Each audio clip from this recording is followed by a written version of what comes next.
Je crois qu'on t'a menti depuis le début, et si tu restes bien jusqu'au bout, tu vas comprendre pourquoi. Ah.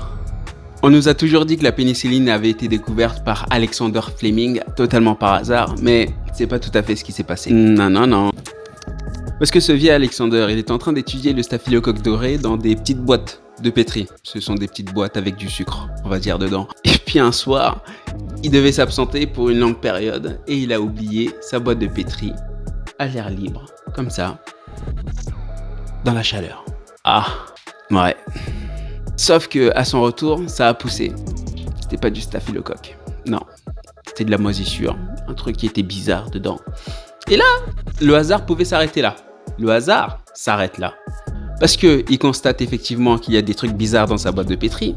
Ça s'arrête là. Le hasard s'arrête là. Mais, et c'est là qu'intervient la sagacité. Parce que finalement, ce bon vieux Alexander, il aurait très bien pu décider de s'arrêter ou de refaire sa manip, son expérimentation le lendemain.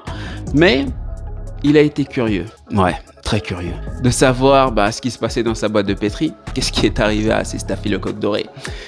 Et c'est là qu'il découvre alors que ce champignon qui se baladait dans sa boîte de pétri a mangé son staphylocoque doré qui était une bactérie. Et là, qui venait de mettre la main sur quelque chose. La pénicilline. Il a alors compris l'ampleur du hasard qui était tombé sur lui, mais aussi l'ampleur de ce qu'il venait d'explorer. Ouais.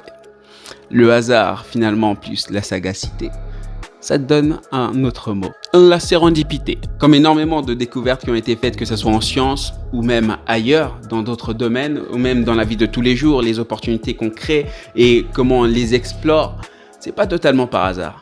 Parce qu'on a le hasard, plus la sagacité, et donc on est dans de la sérendipité. Du coup, je me dis peut-être qu'il va falloir qu'on ouvre un peu plus les yeux sur certaines choses qui nous arrivent par hasard, explorer ce hasard pour en faire de la sérendipité.